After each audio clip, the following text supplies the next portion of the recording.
Hi everybody, I'm Leanne Myles. I am with Centum Home Lenders. We are located at 99 Wise Road, downtown Dartmouth. I'm on a team with Clinton Wilkins. We're one of the largest real estate boutiques in all of Halifax and Dartmouth, with completing over 500 transactions last year. So we actually funded $117 million worth of mortgages last year for 4 brokers. My slides, are they? So I was asked to come tonight to talk about rent to own, and I will tell you I'm on 2 mortgage broker groups.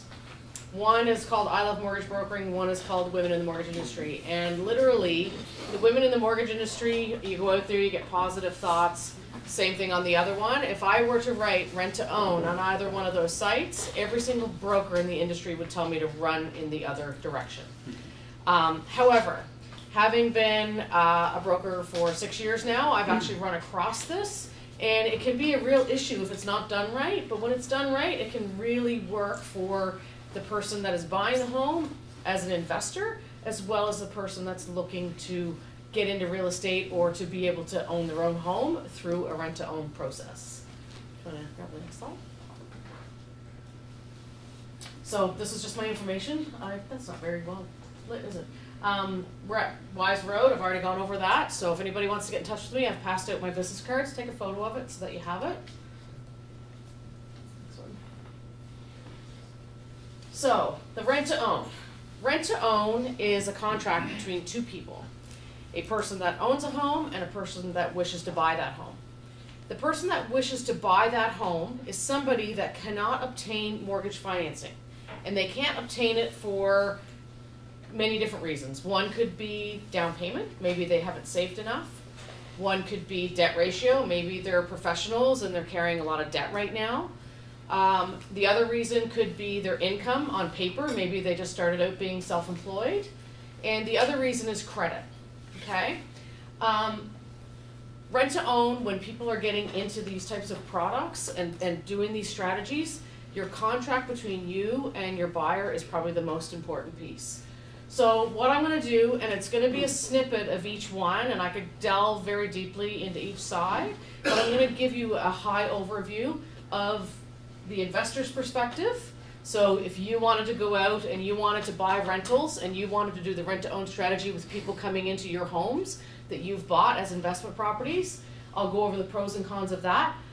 But also if you're a future buyer, so you've been to a broker and you've been declined and you can't buy a house and you really need a house for your family, you've moved 7 times in the past year and you just need to settle, I'll go over the pros and cons for buyers. And I've also got a couple of stories that I'm going to share with you. They're good, they're bad, and they're ugly. And I'm going to share all the details with you so that maybe if you decide to go down this road, you'll learn from some of the mistakes that they've made and how to do better next time. Next slide. So, we just went over this. Rent to own is a contract between a buyer and a seller that completes at a future date. It also involves a portion of rent that is applied to down payment. It has a non-refundable deposit. Every rent to own contract that I've been part of, the buyer that is buying the property needs to give the investor an upfront deposit. It's non-refundable. This is your gesture that you're in it as much as they're in it. The owner of the property, or the person that is investing in the property, is assuming that in 2 years, when you've said you're going to complete your contract, that you're going to own up to your terms. And the deposit is no different than when you put a deposit when you're purchasing a home. You're saying, I'm here, I'm serious, I want this property, and you give a deposit. In a purchase transaction, that deposit is refundable. In a rent-to-own contract, it is non-refundable. It is a gesture that you give. It does, however, come back onto the purchase. So when you're ready to complete the purchase 1-2 years down the road with that person, that deposit comes back onto your purchase contract. Next slide.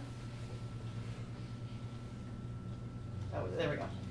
So if you are a future buyer, so this is the tenant. Are you sure that's the next slide, or did it skip one? Because I think I did the. Okay, all right, well, we'll do the future buyer, tenant perspective. Okay, so rent to own can be a really great strategy, and I've had a lot of clients in my office, and you know, they've come in and maybe they've got thin credit. So The rule today for buying a house is you need to have 2, 2, and 2. So you need to have 2 revolving credit cards, they need to have a $2,000 limit, and you need to have had them for 2 years. So maybe they've only had them for 1 year. Maybe they've maxed out one of their credit cards. There's reasons why they can't actually get the mortgage. And so they've got a deposit, they've saved a bit of money, maybe they don't have the total savings, and they're asking me about rent to own. Basically, when you are getting into a rent to own, you're giving your deposit, which gets applied to your down payment when you purchase, but you're also having a portion of your rent taken, so you're paying a little bit more than you would. So if the house would rent for $1,000, maybe you're going to pay $1,300, but you're investing in your property. The $300 that's going in over and above market rent is getting accumulated for you as part of your down payments. If you're entering in a rent to own contract, there's also an assumption, and not an assumption, but you put this in your contract as well, that the person that's living in the home is going to take care of it. The furnace breaks, the window breaks, the bedrooms need paint, you've got a piece of flooring coming up, that kind of thing. You're going to take care of the maintenance of the home because you intend to own it. You've invested a down payment or a deposit. You're investing every month in the home. So that's also something that can be part and parcel of your project. Now, the risk to this, and this is what I've seen, and this is what I've seen happen in all the rents to own that have come to me after the contract was in place. So the con is that, okay, let's just say you've said you're going to buy this, you put your deposit down, you're in a 2-year contract. If you don't complete, you lose your deposit. You also lose the money that you've contributed monthly towards your down payment. You've agreed that you're going to enter into this contract and you're going to get financing in 2 years. That's all well and good. The government loves to change mortgage rules. They might add that you need 3 credit cards, $3,000 limit for 3 years, right at the time you're ready to buy. That puts your rent to own in jeopardy. So it's very, very important that you literally have a contract between you and the buyer and that you know what the challenges are before you enter into the contract. And if your challenge is credit, you need to work with a mortgage broker. You need to work with me. I'll make sure that you complete your contract. If you are going into a rent-to-own situation, one thing that I tell people, because this is a very, from an investor's perspective, this is a very, very great thing as for them to do. Because number one, they're now getting a tenant that is invested in the property. But that contract needs to be win-win. You need to make sure that you as the buyer are going into a contract that's also going to benefit you. We all enter contracts, we do mortgages, we do marriage contracts, all that stuff, and nobody can see the unforeseen, but it's very important that when you're going in that you feel like you're getting a win-win. And when you get a win-win, that's when these rent-to-owns can be very successful. Next slide. There's slides missing. So I had a tenant perspective, and then I had a buyer's, like the investor's perspective.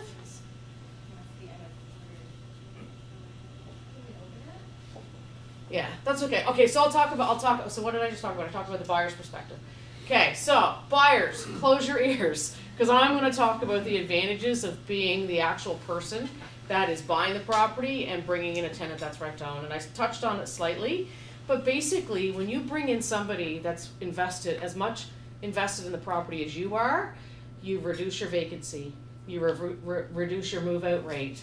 You have people that are willing to fix their own faucets, replace their own bulbs, paint the house, maintain it, do the lawn, do the landscaping because they're invested.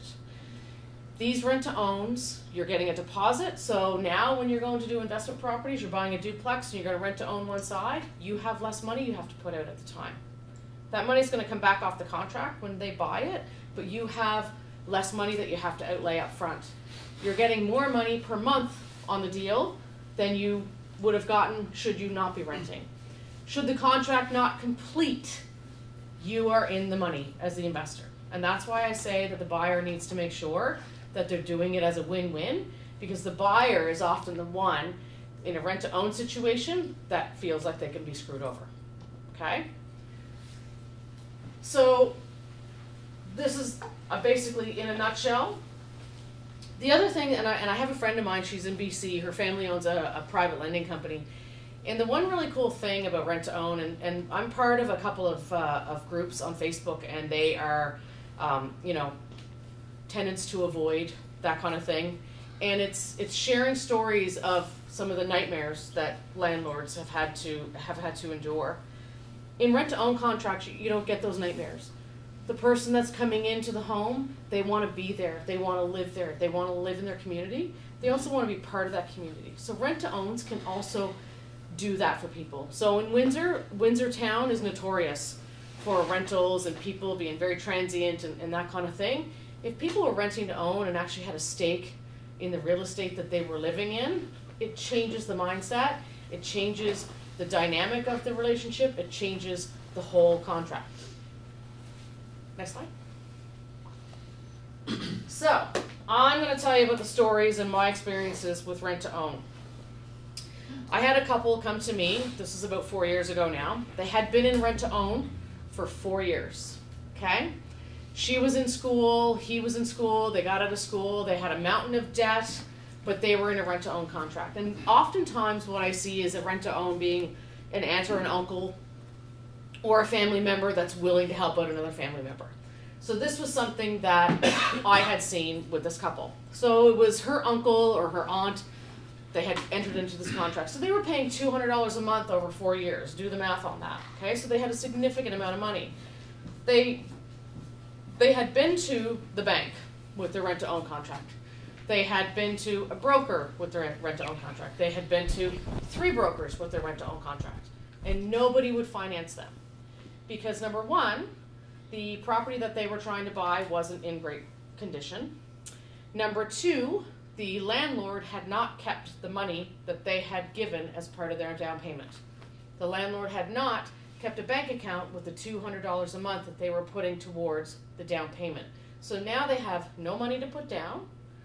The money that they've put down is not in the contract. And now they can't get financing. So we actually got this deal to completion, and I'm going to tell you how. The clients had actually lived in the house for 4 years, and when they had come to me, it had been 6 years. So my thought process was, okay, well, this property is worth more money today than what you paid for it. I know we don't have the money in the bank, and I know that you gave a deposit. It says it right in the contract that you had, that they paid $6,000 to this person or whatever. So I said, can I speak to your landlord / owner of the property? So I spoke to him and I asked him, I said, would you be willing to do a new purchase contract for today? And would you be willing to put the deposit plus the money that they've given you over the past 4 years as a deposit? And he agreed. And we went back to the lawyers, we got a new purchase agreement done up, and instead of them purchasing the home at the price from 6 years ago, we used today's value, we used a new purchase contract, and we actually put the deposit into the deal, and we had it verified by the lawyers. We were able to complete that deal. It worked out very well. We did a purchase plus improvements, and everything worked really well. But in their case, they set up a rent to own. They did not know the plan. They did not know the challenges for the buyer.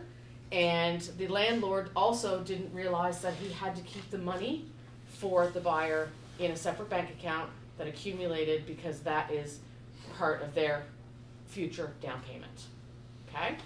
So that was my clients, and this was a great story, and it worked out very well. So the first thing that you need to know, if you're doing a rent to own, it is not a rent to own. It's a rent to own contract as well as a purchase agreement. You never, never, never give your rent to own contract to your broker or your bank. It's a purchase contract that you bring to them. Okay, next slide.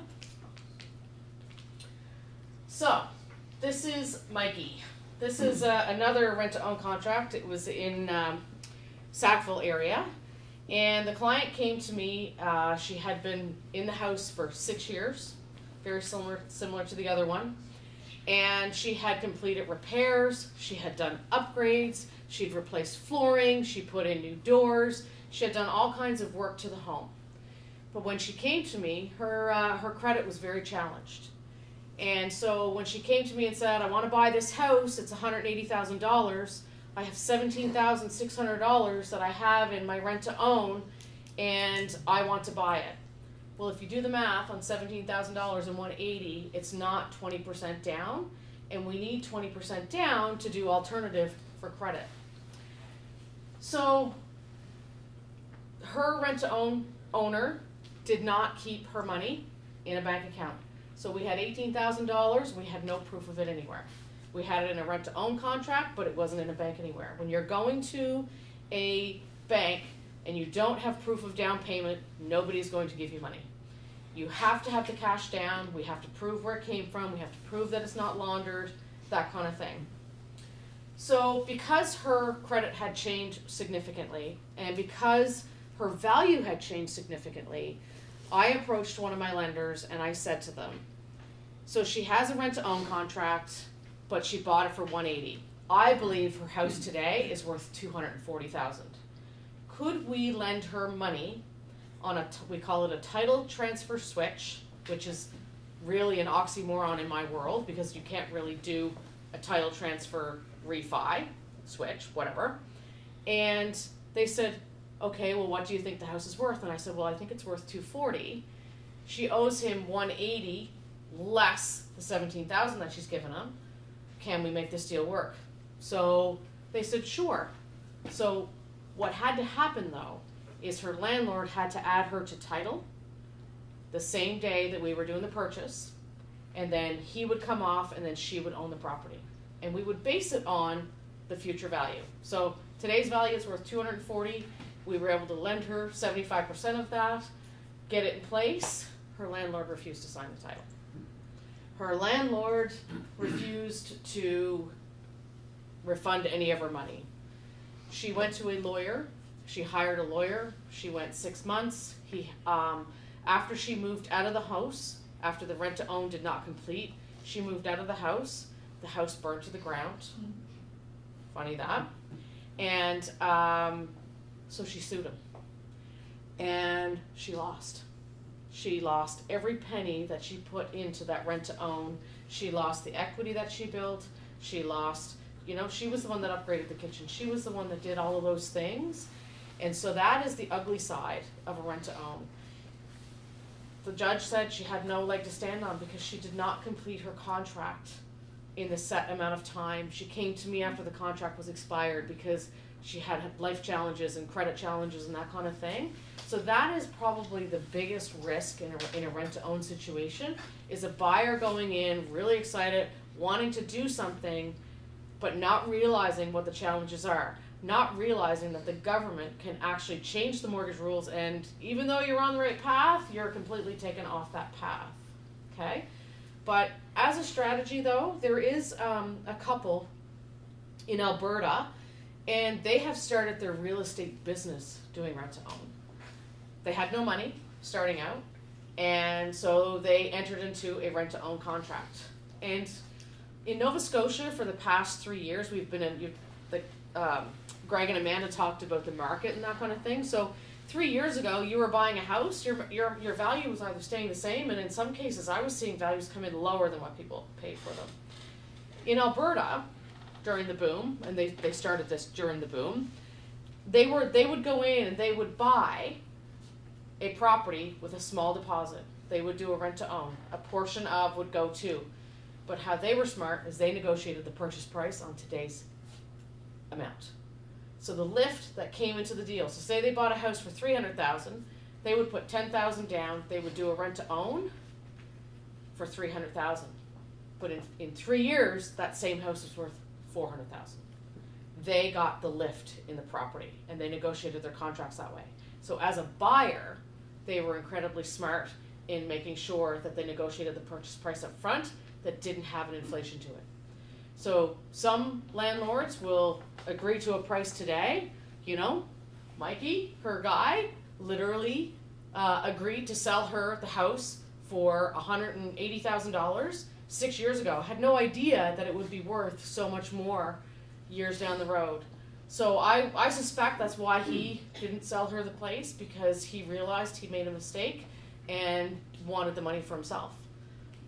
So as a strategy for somebody that is getting into real estate and maybe they don't have enough money and that kind of thing, if you're smart with your negotiating, you can literally get that lift and then you own the property and you can sell it, cash in, and then start your real estate investing. So it can be complicated, but it can also be very simple. All I can tell you is that anytime you enter into any contract with anybody, it has to be win-win. Otherwise, it's no good for anybody. Any questions? There's always going to be an element of gambling on either side, right? Because every time. The market could go down. The market could go down. You could have a life event. Yeah. You could have a death. You could have an illness that completely takes you off course. Hello, Mr. Carney. Does location matter? Location matters immensely, and there's a reason why he's asking that. But so let's just say you're going into a rent to own, and you have a challenge with credit. So in my world, if you are a perfect credit client, anywhere in Nova Scotia I can go and lend you money. If you're not so perfect, I'm limited to HRM and pockets of population that are more than 15,000. So if your credit is challenged and you need a refi that's going to, involve an alternate lender, you can only get a rent to own in a place where we can lend you money when you're ready. Same thing if you're self-employed.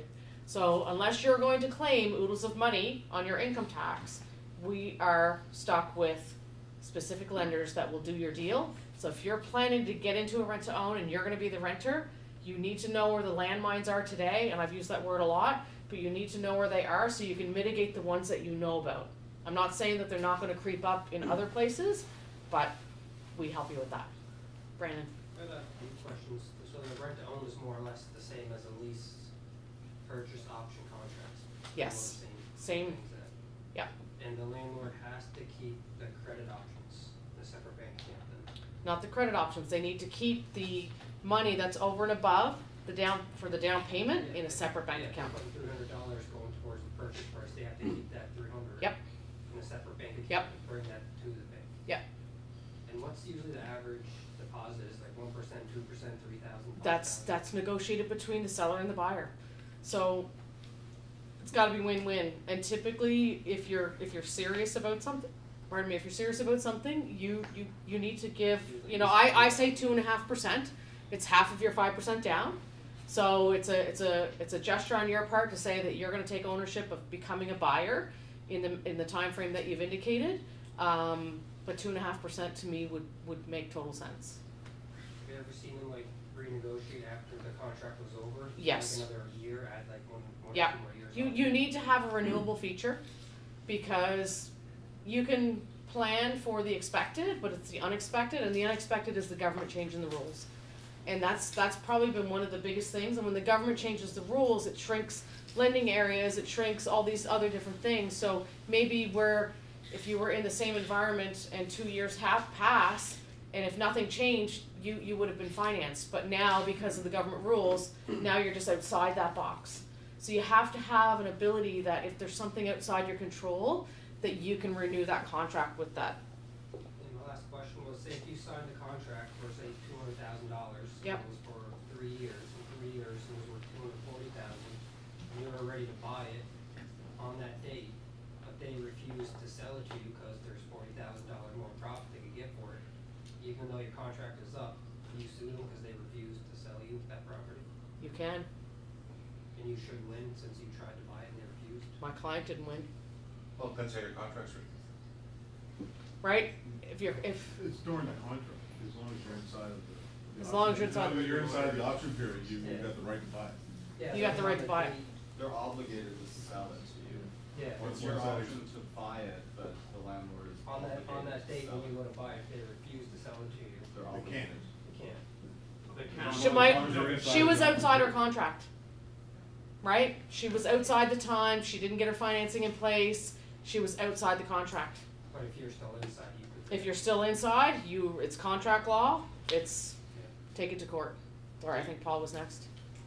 Is there not a standard contract for rent to own, or is it tailored to each individual? There's no standard contract. It's just like a lease with an option to purchase. Some people will set the price today because they don't believe there's gonna be any value in 2 years. Some people will say it's a price plus 2% per year. You know, it's a negotiated between both parties, and if you know what you're doing, you can negotiate on your own behalf. If you don't, you need to get a lawyer to do it for you. Any other questions? Yeah. I was wondering what the benefits are to do a rent-to-own here, simply because the way I look at it is somebody that's buy and holds. I have no problem renting out units with 1% vacancy here, and then on top of that, it's not hard to sell here either. It's a seller's market. Not anymore. I can sell my home in 30 days if I want to. Yep. You So, can now. You yeah. couldn't 14 So, I months mean, ago. Yep. When I look at it, I go, what's the point in doing a rent to own?